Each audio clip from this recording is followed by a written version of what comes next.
حضرت جابر رضی اللہ تعالی عنہ نے بیان کی ہے کہ ہم غزوہ خندق کے موقع پر خندق کھود رہے تھے کہ ایک بہت سخت قسم کی چٹان نکلی۔ کودال کا کوئی اثر نہیں ہوتا، اس لیے خندق کی کھدائی میں رکاوٹ پیدا ہو گئی۔ صحابہ رضی اللہ تعالی عنہ نے رسول اللہ صلی اللہ علیہ وآلہ وسلم کی خدمت میں حاضر ہوئے اور آپ سے عرض کی کہ خندق میں ایک چٹان ظاہر ہو گئی ہے۔ حضور صلی اللہ علیہ وآلہ وسلم نے فرمایا اندر اترتا ہو، چنانچہ آپ کھڑے ہوئے۔ اس وقت بھوک کی شدت کی وجہ سے آپ کے پیر پر پتھر بندھے ہوئے تھے۔ 3 دن سے ہمیں بھی ایک دانہ کھانے کے لیے نہیں ملا۔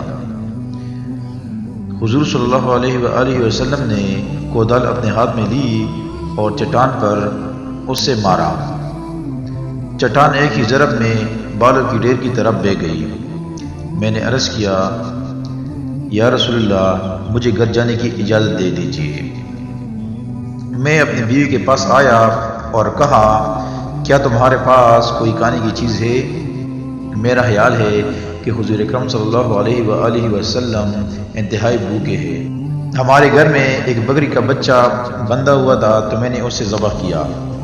ذبح سے فارغ ہوا تو اس کی بوٹی جب میں ذبح سے فارغ ہوا تو اس کی بوٹیاں کر کے ہانڈی میں رکھ دی اور حضور صلی اللہ علیہ وآلہ وسلم کی خدمت میں حاضر ہوا۔ میری بیوی نے پہلی مرتبہ تنبیہ کر دی تھی کہ حضور صلی اللہ علیہ وسلم اور آپ کے صحابہ رضی اللہ تعالی عنہ کے سامنے مجھے شرمندہ نہ کرنا۔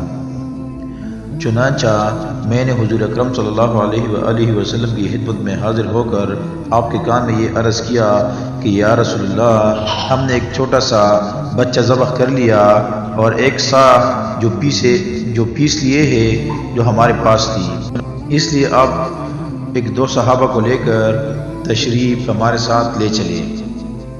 تو اس پر آپ صلی اللہ علیہ وآلہ وسلم نے بہت بلند آواز سے فرمایا اے اہل خندق، جابر رضی اللہ تعالی عنہ نے تمہارے لیے کھانا تیار کروایا ہے، بس اب سارا کام چھوڑ دو اور جلدی چلو۔ اس کے بعد حضور پاک صلی اللہ علیہ وآلہ وسلم نے فرمایا کہ جب تک میں نہ آ جاؤں ہانڈی چولہے سے نہ اتارنا، میرے آنے کے بعد روٹی پکا لینا۔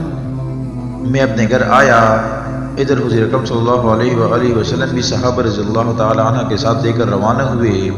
میں اپنی بیوی کے پاس آیا تو وہ مجھے برا بھلا کہنے لگی۔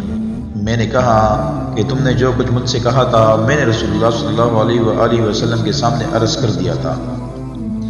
آخر میری بیوی نے گوندا ہوا آٹا نکالا اور حضور صلی اللہ علیہ وآلہ وسلم نے اس میں اپنا لعاب ڈال دی اور برکت کی دعا کی۔ ہانڈی میں بھی اپنے لعاب کی آمیزش کی اور برکت کی دعا کی۔ اس کے بعد آپ نے فرمایا کہ اب روٹی پکانے والی کو بلاؤ، وہ میرے سامنے روٹی پکائیں اور گوشت ہانڈی سے نکالے لیکن چولہے سے ہانڈی نہ اتارنا۔ صحابہ رضی اللہ تعالی عنہ کی تعداد ہزاروں کے قریب تھی۔ میں اللہ تعالیٰ کی قسم کھاتا ہوں سارے صحابوں نے بھی کھا لیا اور کھانا اتنا ہی بچ گیا تھا۔ جب تمام لوگ واپس ہو گئے تو ہماری ہانڈی اسی طرح تھی جس طرح ہم نے شروع کی تھی اور آٹے کی روٹیاں بھی اسی طرح تھی جس طرح ہم نے شروع کی تھی۔ پھر جابر رضی اللہ تعالی عنہ نے اپنی بیوی سے فرمایا کہ اب یہ کھانا تم خود کھاؤ اور لوگوں کو یہاں ہدیہ بھی بھیجو، کیونکہ لوگ آج کل پاکا میں مبتلا ہے۔ سبحان اللہ۔